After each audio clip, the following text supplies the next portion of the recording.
Hello everybody and welcome back to more Jedi Knight stuff. Last we left off, we were fighting our way through the Emperor's, the Emperor of the Empire, that is, just in case you were confused which Emperor I'm talking about. It's not like Emperor Ming or something. We're fighting through the Emperor's fortress to find the Emperor, and we're gonna try to kill the Emperor. So that's why we're here, and that's what we're doing, just in case you missed it.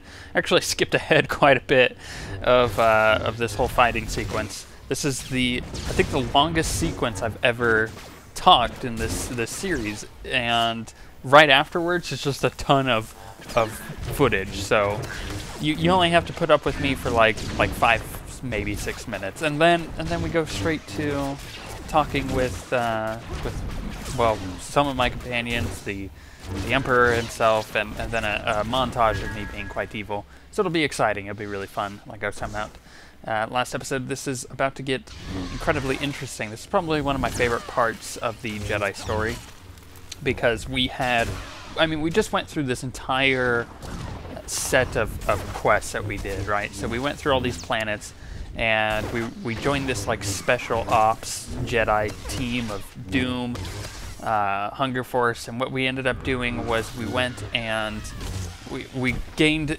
technology and information to get to the Emperor, right? So we had to find out where he was. That was a big thing. We had to discover his like secret location, and then what we had to do after that is we had to get here, and it's just like this entire buildup of stuff. Like, this was our plan for quite a while, is to get to this moment, and seeing the fruits of our labor is really nice, right?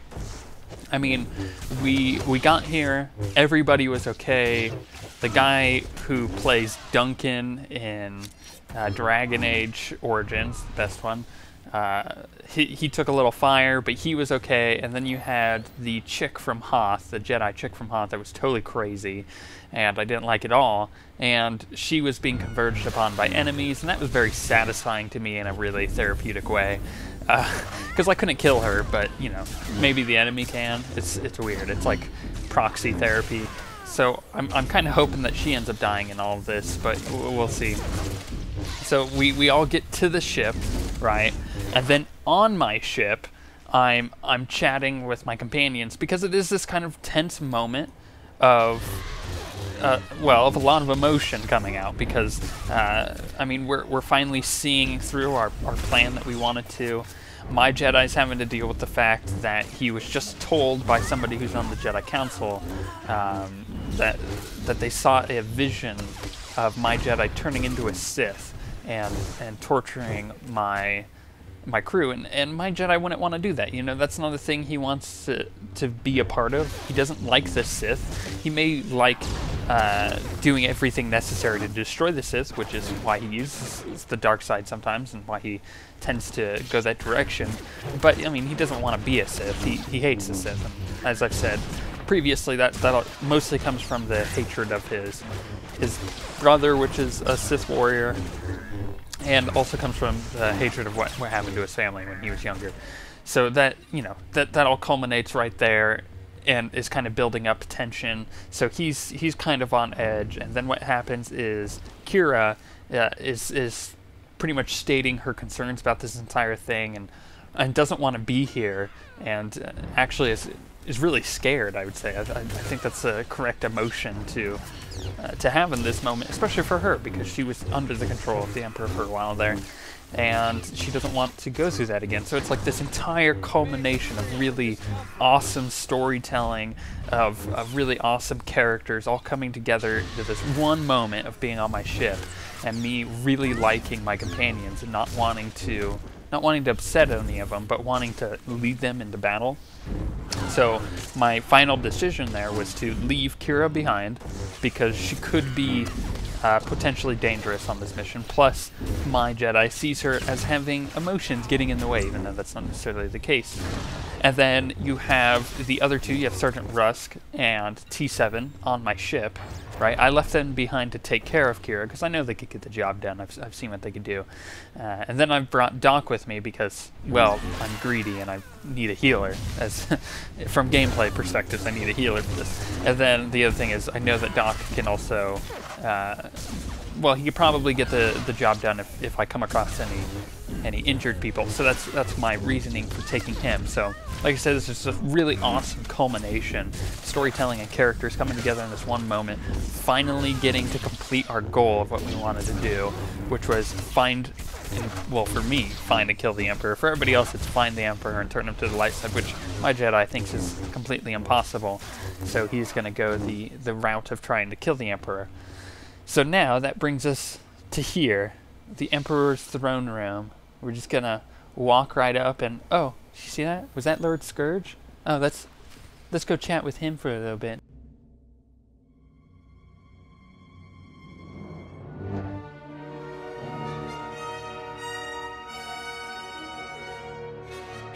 You violate the Emperor's sanctum. There is only one punishment. The Emperor's wrath. You left empty-handed on Quesh. Prepare for another disappointment. Your friends did not survive. You fight alone. Maybe you didn't see me. Right here. Name's Doc. By my master's command, you must die. Well, that's a shame, because I think he's cool. He's got an interesting face. But you know what? We're just going to use my legacy abilities and totally own him, rather. But I do use the orbital strike, as you see here. And it's kind of funny because it actually bugs out for the rest of this next sequence. And every time there's me being in this room, I guess, this is on the ground. It's a little funny, but I mean, it gets annoying after the second time. You are the Jedi's finest. It is not enough to save you. Tough talk from someone who's losing this fight. Be careful. Arrogance is a weakness freely exploited. Surrender, Sith. You and your master cannot stand against all of us. Stay back. The Emperor and his wrath are all mine. Remember our purpose. The Emperor is within our reach. Misdirected passion.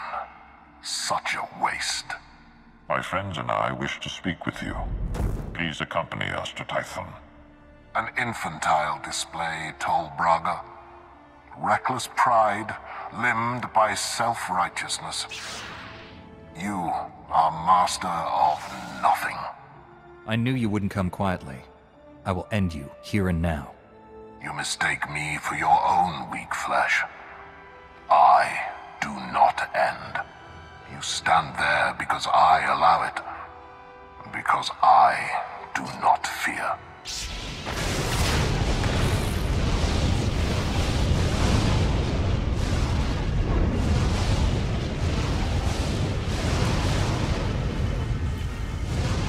Fight back. We can resist him.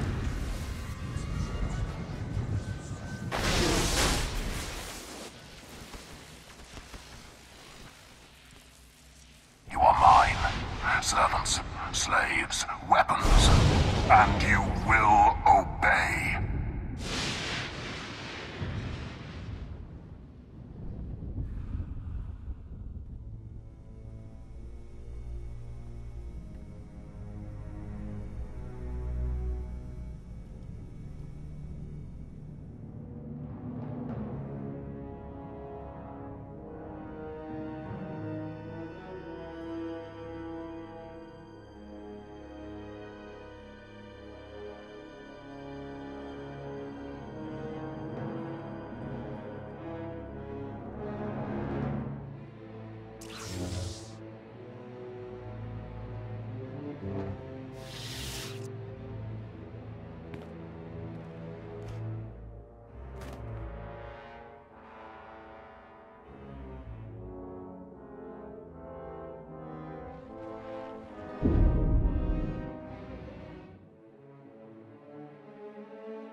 So if you have no idea what's happening here, basically my character has been controlled by the Emperor. Kind of like what happened to Kira.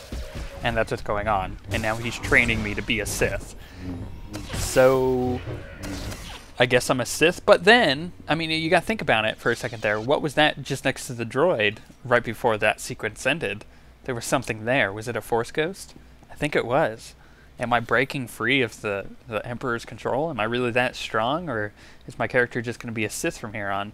I mean, I wouldn't mind. I play the Empire. That's what my characters are. All my main characters are Empire characters. So, you know, I'm comfortable here. This is like home to me. But for my Jedi, maybe not so much. But, you know, hopefully he can break free. I guess we'll see coming up here, though.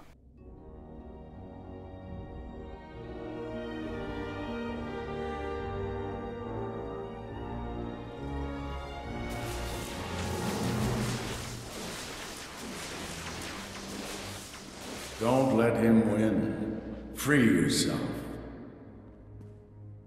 You're stronger than his influence. Fight. Master Orgus? What happened? The Emperor clouded your mind in darkness, made you do terrible things. You've been the Emperor's pawn a long time, but you're finally free. He enslaved my mind like he did to Kira? I'll destroy him. Don't give in to emotion. It will consume you here. You're still aboard the Emperor's fortress. The enemy is everywhere, but they think you serve them. Keep your true nature secret. Find a way out. Your dark ally will help. I have a friend here. Can't wait to meet him. The Force is with you again. Be strong.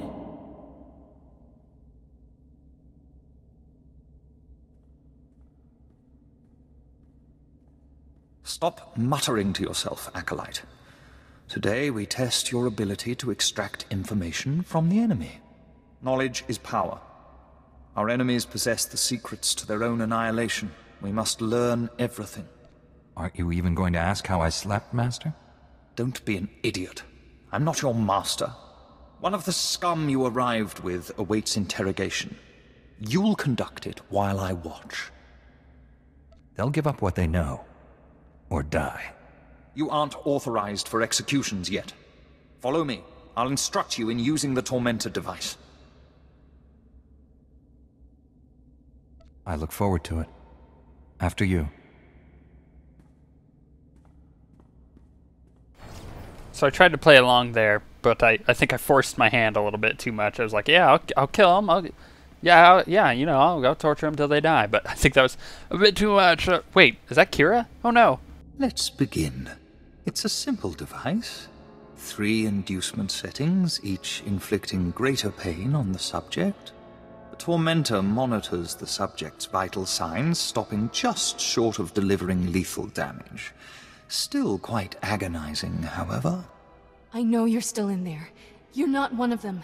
If I beat him, you can too. Proceed with the lowest inducement setting. Get your subject focused.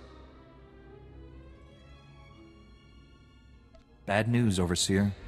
I don't work for the Emperor anymore. And neither do you.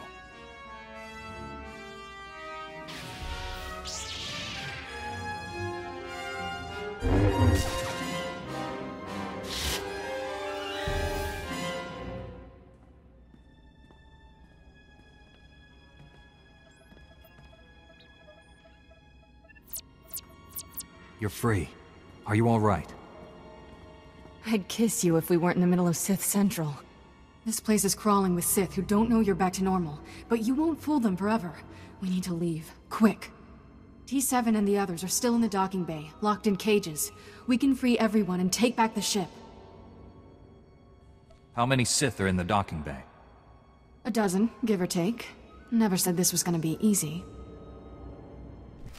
It's interesting to me how the dark-sided choice there was the one to save her that way, rather than to play along. But I guess that kind of harkens back to the entire relationship of theirs. It's always been kind of dark-sided and evil, hasn't it?